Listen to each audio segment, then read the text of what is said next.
is Lavimito, and welcome to my YouTube channel where we get to talk to people, we get to travel, we get to have so much fun. So don't forget to subscribe, like, and share this page. Okay, guys? Mwah.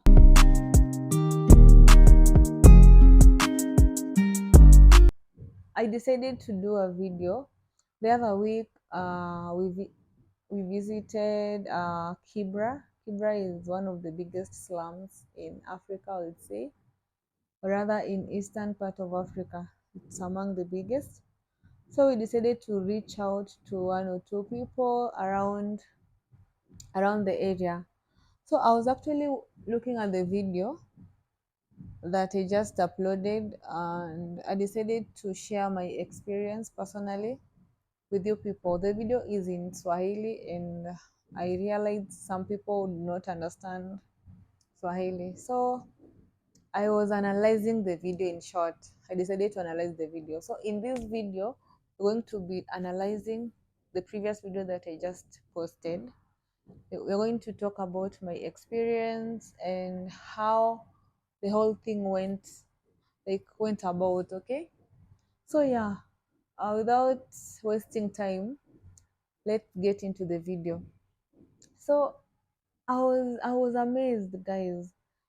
I was really amazed upon reaching Kibra. It is not as bad as I thought, but it's actually bad.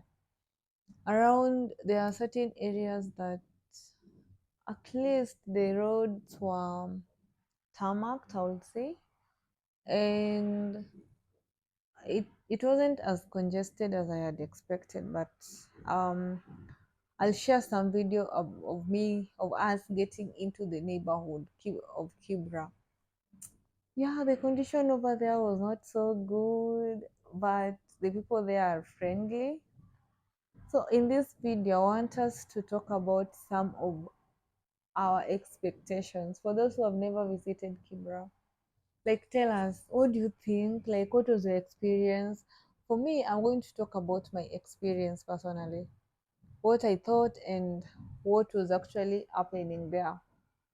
So, in the beginning of the whole thing, initially I thought like in Kibra, like it's like you can't just walk like freely, and I don't know if you understand, just walk without being robbed.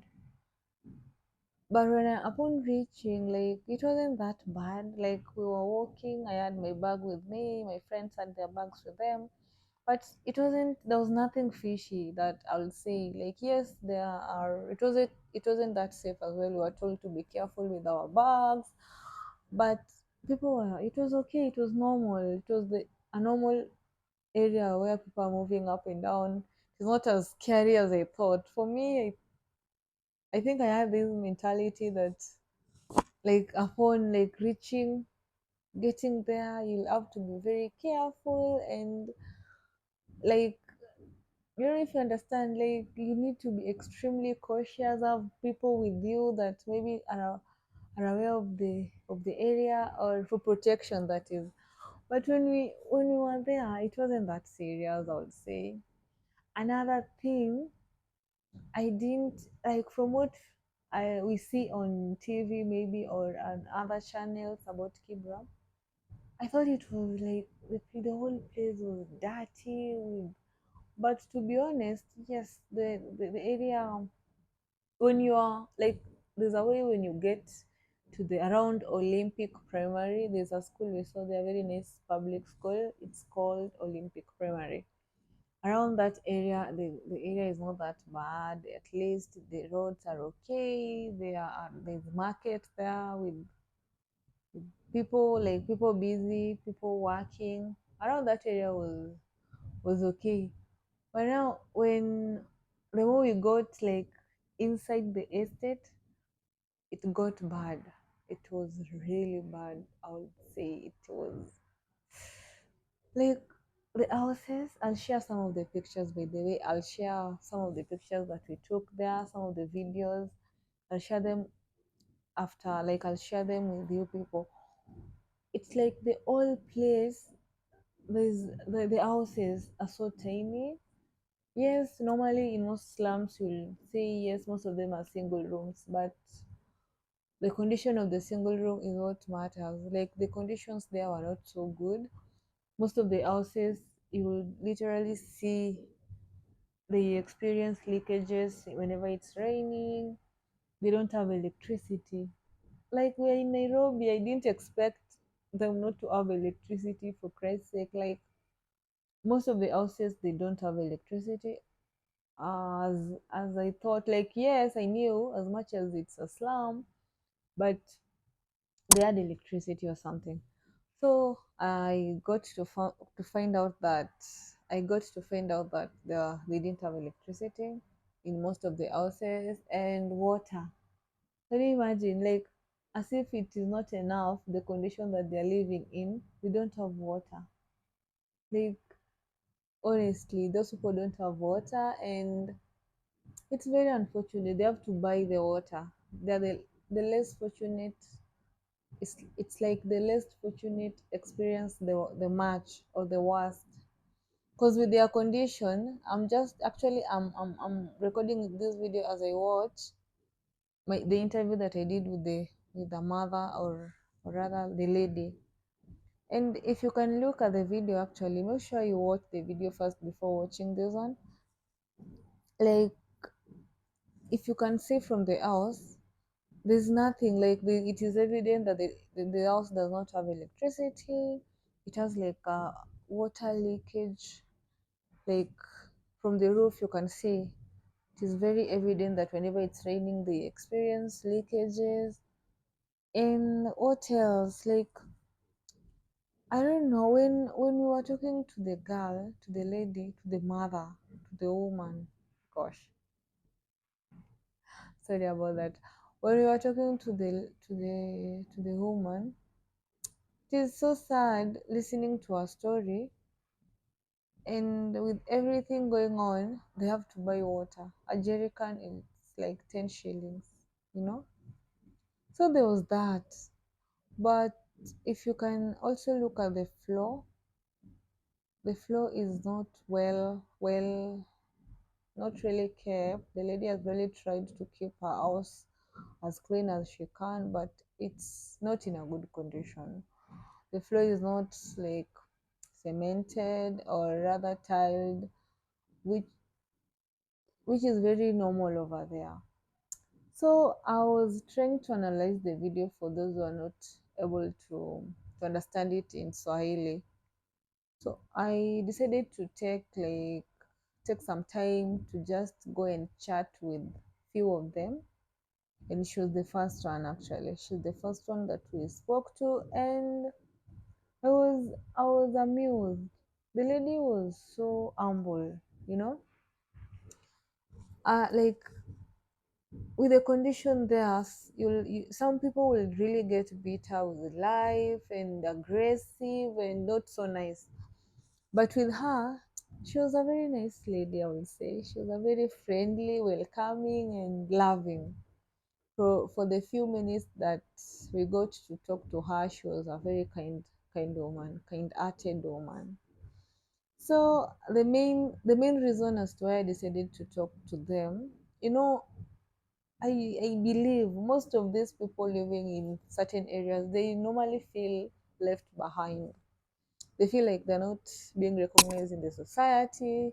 They feel like their presence is not like what most of them feel that way. So whenever they get like at least few people coming and talking to them, like sharing whatever little people have with them, it's a nice feeling.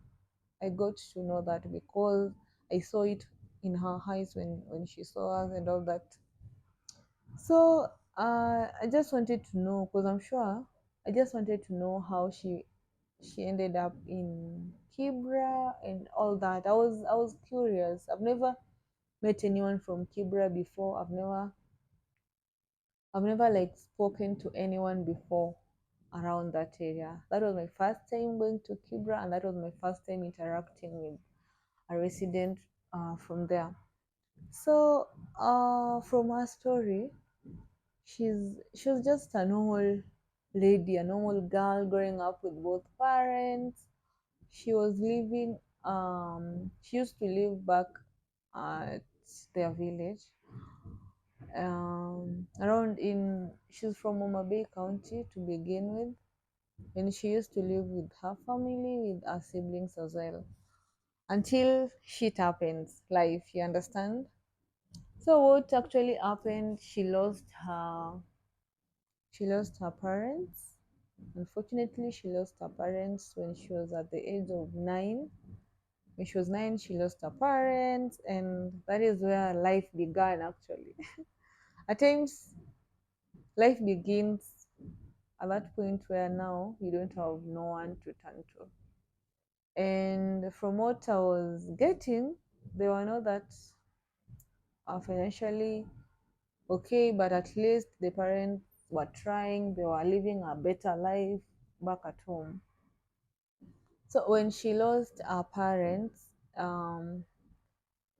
over here, for those who are from Kenya or maybe Africa, in most cases when a kid loses their parents, they're usually relatives, like relatives, relatives. They Let me say if you're 7 kids or maybe 5 kids, you'll be you'll be separated obviously because none of them will allow the 7 of you to live with them. So you're usually separated, like you're divided. One will live with the uncle, another will live with the auntie. Like that is how it happens over here.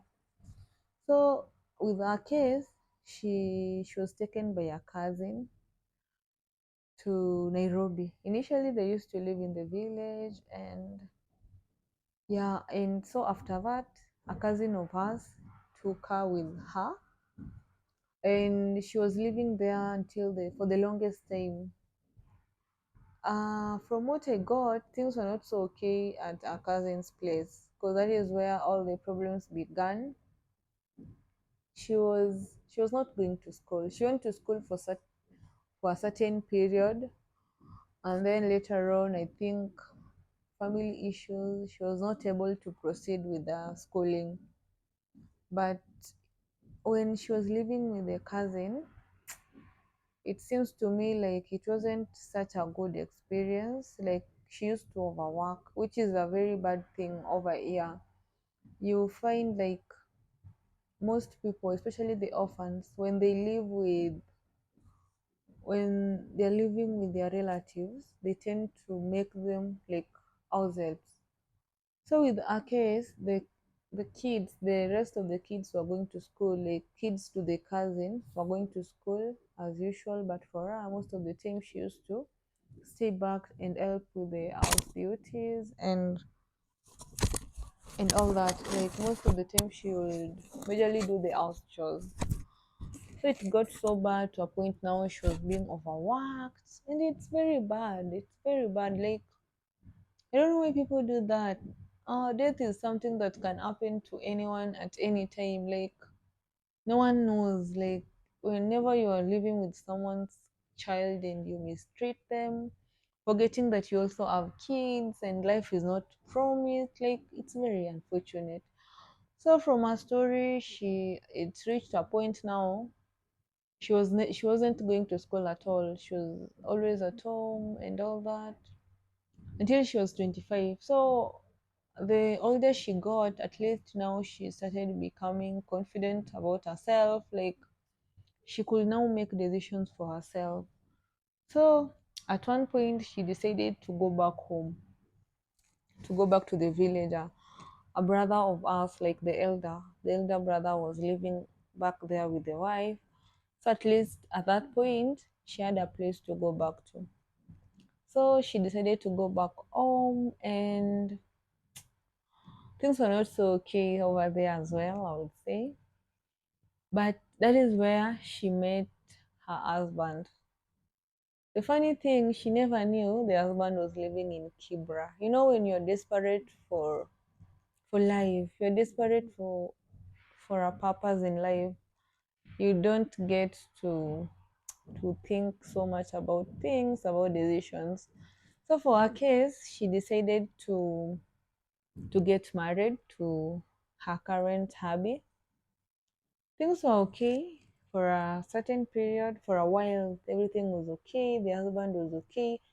Even if they were living in Kibra, the lady was not, she didn't mind at first because the husband was trying his best. She has been living with the husband for close to 15 years now, if I'm not wrong, from what I got, 15 years or more. And initially, in the early stage of marriage, the husband was not alcoholic.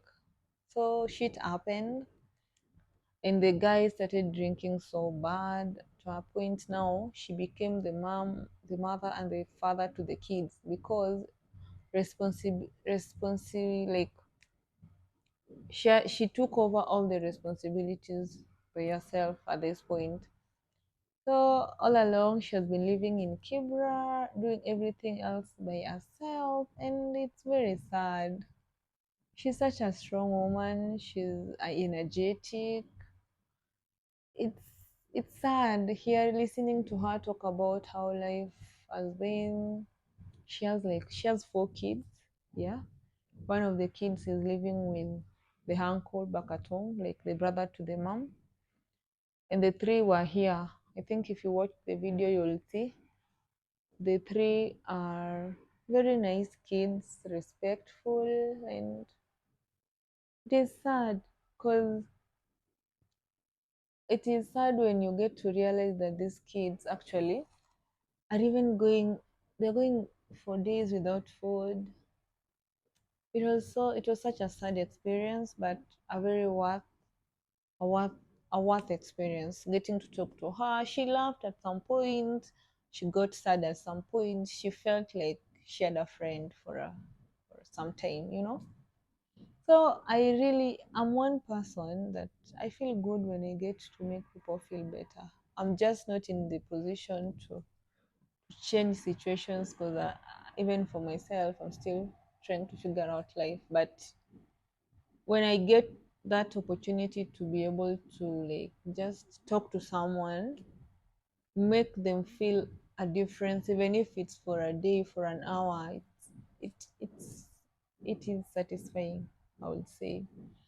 So I had a very good experience, and in all, the lady was positive. If you get to watch the video, she was very positive. She's been through a lot, she's still through a lot.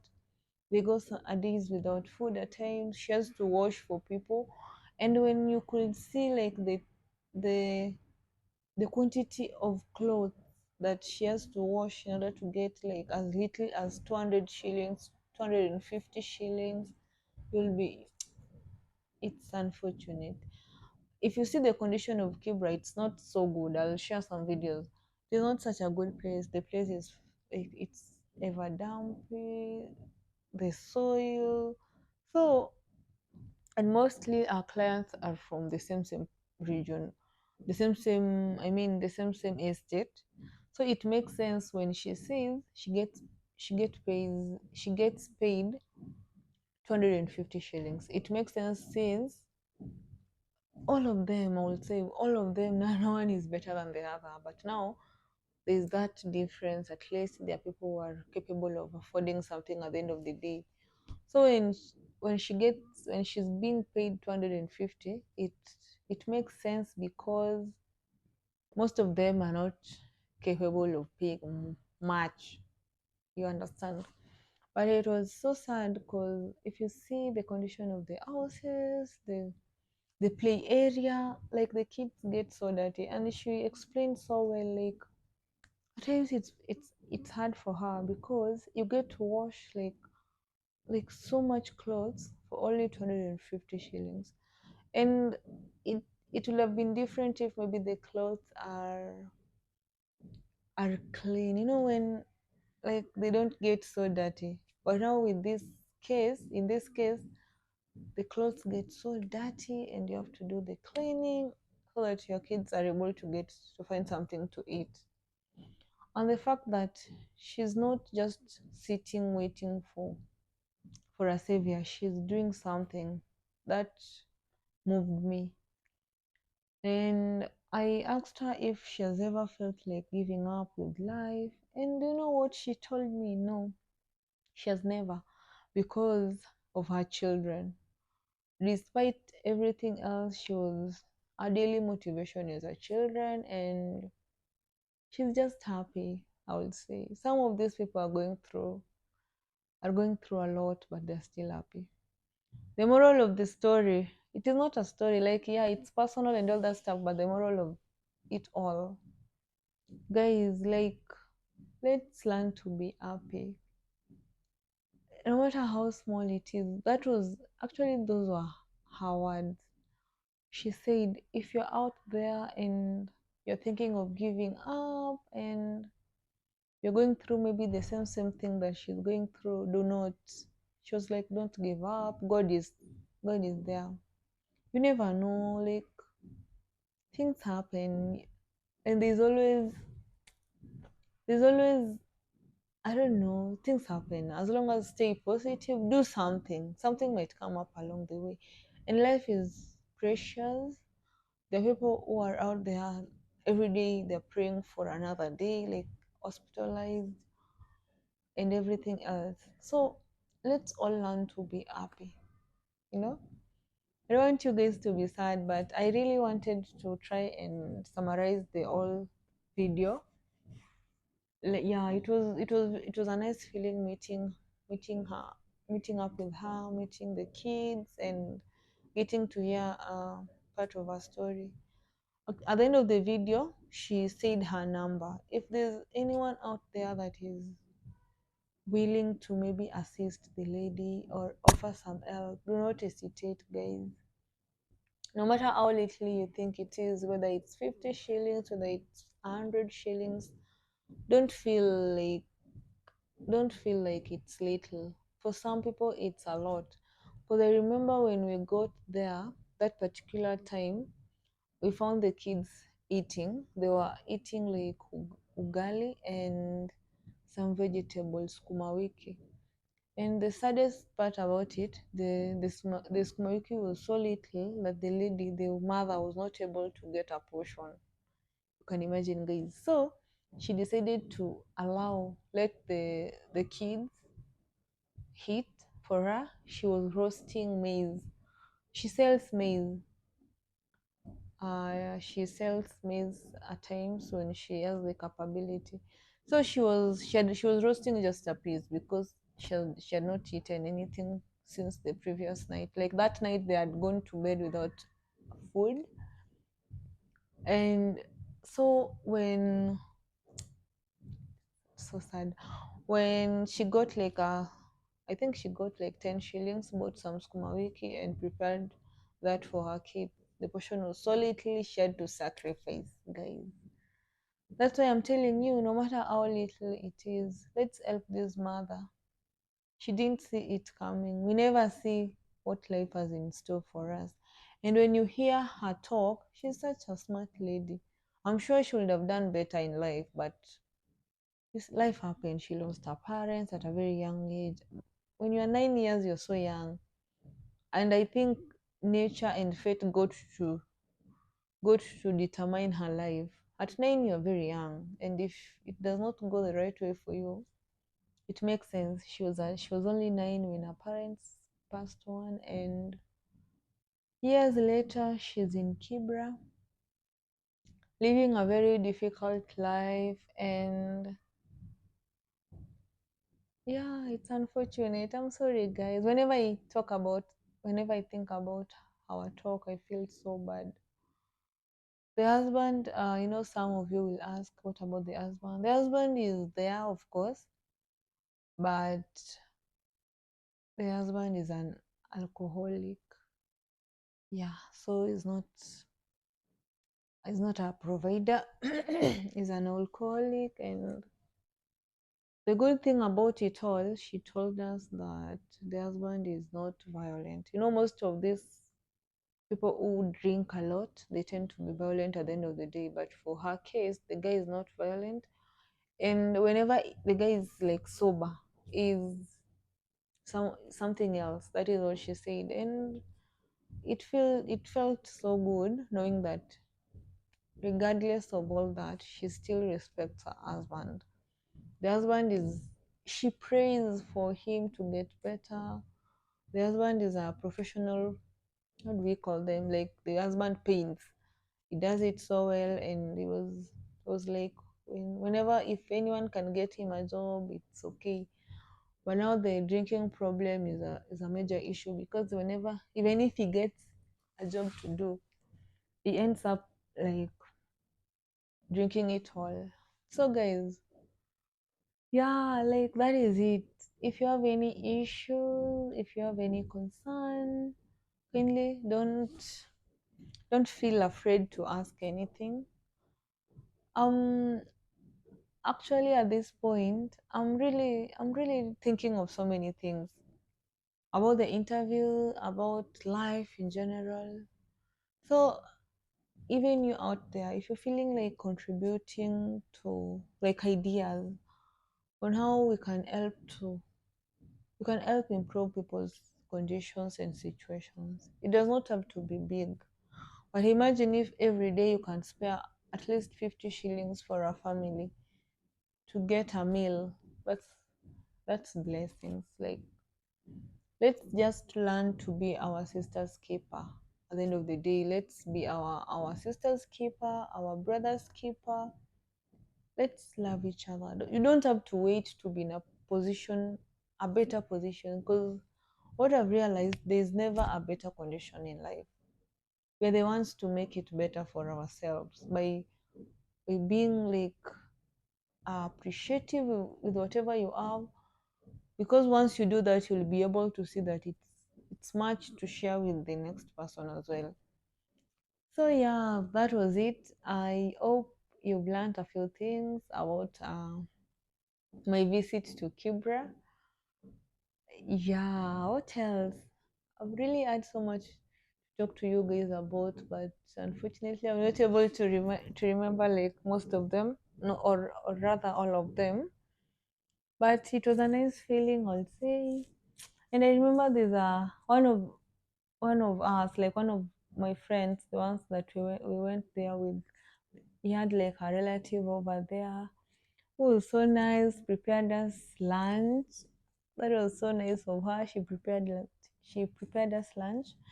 As you can see, like over there, it is not as good as you will think, but there's still the lady was still kind enough to invite us for lunch.